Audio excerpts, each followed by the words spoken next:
Hello అండి, అందరు ఎలా ఉన్నారు? బాగున్నారా? Welcome back to my channel cooking with Aruna. ఈ సెటప్ చూడగానే మీకు అర్థమైపోయింది కదా, ఈరోజు రెసిపీ వచ్చి చాయ్ బ్రెడ్ అండి. అదేనండి, ఇన్స్టాలో యూట్యూబ్లో వైరల్ అయిన రెసిపీ అండి. ఇక తయారీ చేసే విధానం చూసేయండి. ముందుగా స్టవ్ ఆన్ చేసుకొని ఒక గ్లాస్ పాలు పోసుకోండి. పాలు బాగా మరిగాక కొంచెం చిక్కపడ్డాక కొంచెం నిమ్మరసం పిండుకోవాలి. నిమ్మరసం పిండిన వెంటనే పాలు ఇరిగిపోతుంది. అలానే టీ కూడా పెట్టుకోవాలండి. నేను ఈ టీ రెసిపీ చూపించట్లేదు, అందరికీ తెలిసిందే కదా టీ రెసిపీ. పన్నీర్లో ఒక 2 స్పూన్స్ చక్కెర వేసుకున్న పన్నీర్ని బాగా కలిపేసుకొని ఒక మిక్సీ జార్లో తీసుకొని పైన పేస్ట్ లాగా గ్రైండ్ చేసేసుకోవాలి. మెత్తగా మిక్సీ పట్టుకున్న ఫ్రెష్ క్రీమ్ని బ్రెడ్కి అప్లై చేసేసుకోవడమే.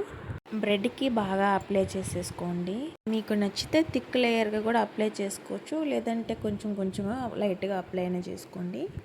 మిల్క్ క్రీమ్ అప్లై చేసేసుకున్నాక మీకు ఇష్టమైతే బ్రెడ్ లైట్గా చక్కెర కూడా చల్లుకోవచ్చు. నేనైతే చక్కెర వేసుకున్నాను, మీకు ఇష్టమైతే వేసుకోండి, లేదంటే స్కిప్ చేసేయండి.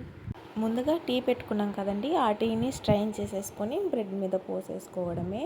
ఈ రెసిపీని వైరల్ చేసేంత టేస్ట్ ఏముందండి ఈ బ్రెడ్లో.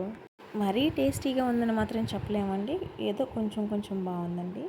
ఈ వీడియో మీకు నచ్చినట్లయితే సబ్స్క్రైబ్ చేసుకోండి, అలానే లైక్ అండ్ షేర్ చేయండి.